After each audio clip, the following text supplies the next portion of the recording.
Russia is bleeding customers. Algeria is one of the few loyal names left on Russia's arms client list. India, once Russia's biggest and most reliable customer, is now diversifying fast, buying French Rafales, American equipment, and investing in homegrown systems. Other traditional Russian customers are quietly shifting toward China or the West. Russia knows this.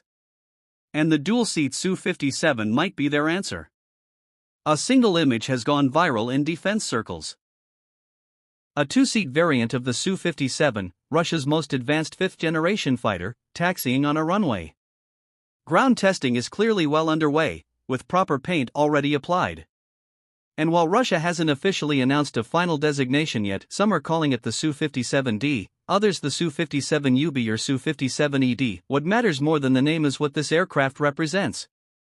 This isn't just a trainer variant. This is Russia telling its remaining customers, we still have something worth buying. So what exactly is the Su-57? The Su-57 is Russia's most modern operational combat aircraft. Inducted in limited numbers in 2020, it comes with a stealth design, internal weapons bays, thrust-vectored engines, advanced radars, and a sophisticated sensor suite. It can carry a wide range of air-to-air and air-to-ground munitions, making it a true multi-role fighter with both air superiority and strike capabilities. Development took a long time. Longer than Russia would have liked. But the aircraft that eventually entered service is genuinely capable, and Russia has been trying to sell it internationally ever since. Algeria is already operating it. Flights of the Su-57 have been spotted and recorded inside Algeria by aviation enthusiasts. And just in 2026, a new export contract was announced. But Algeria alone is not enough. Russia needs more customers, and to get them, it needs to offer more. So why a two-seat variant, and why now? Two-seat variants have always been attractive for export customers. When a country buys a complex fifth-generation fighter, they want a way to train their pilots properly.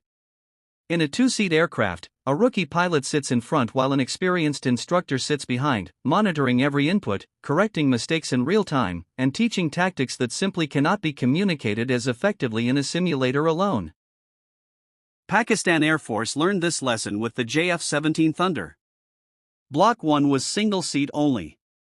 The pilot who flew it for the first time flew it solo, no instructor, no safety net. Later, Pakistan and China developed the two-seat variant precisely because export customers demanded it. It made the JF-17 easier to sell and easier to operate for air forces without deep experience on the platform. Russia is applying the same logic to the Su-57. China figured this out too. The J-20, China's fifth-generation stealth fighter, already has a two-seat variant in development. And if you look at where modern air combat is heading, the reasoning goes beyond just training. This is about more than training pilots. The nature of air combat is changing. There was a time when a weapons officer was needed simply to operate the aircraft's own weapons systems. Technology advanced, automation increased, and the single-seat fighter became dominant because one pilot could handle everything. But now the battlefield is changing again. Loyal wingman drones, unmanned combat aircraft flying alongside manned fighters, are no longer science fiction. They are being actively developed and tested by the United States, China, Australia, and others.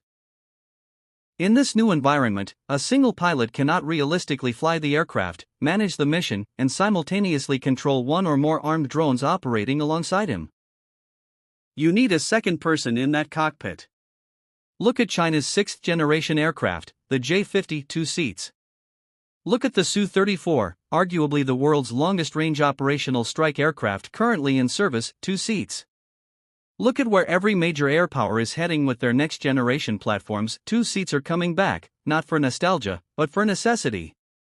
The dual-seat Su-57 fits directly into this logic. One pilot flies the aircraft. The second manages weapons, coordinates with loyal wingman drones, and controls the munitions those drones carry. A single sortie becomes dramatically more capable. And who is Russia really building this for? My honest assessment, India is the primary target customer here. Look at India's track record with Russian aircraft. India operates approximately 270 to 300 Su-30 MKI fighters, and every single one of them is a two-seat aircraft with a dedicated weapons officer in the rear seat. That is not a coincidence. India has consistently preferred two-seat Russian platforms because their doctrine is built around that configuration. India has been in discussions about the Su-57 for years. Negotiations stalled partly because India wanted deeper technology transfer and a more customized variant. A two-seat version addresses one of India's core operational preferences directly. Combined with the fact that India is simultaneously trying to reduce dependence on Russia while still needing to replace aging platforms, this dual-seat Su-57 could be timed perfectly to re-enter those conversations. Beyond India, any serious export customer for the Su-57, whether in the Middle East, Southeast Asia, or Africa, will find the two-seat variant more attractive than the single-seat version for exactly the same reasons Pakistan's customers preferred the two-seat JF-17. What does this mean for Russia's defense industry? More export orders mean higher production numbers. Higher production numbers mean lower unit costs.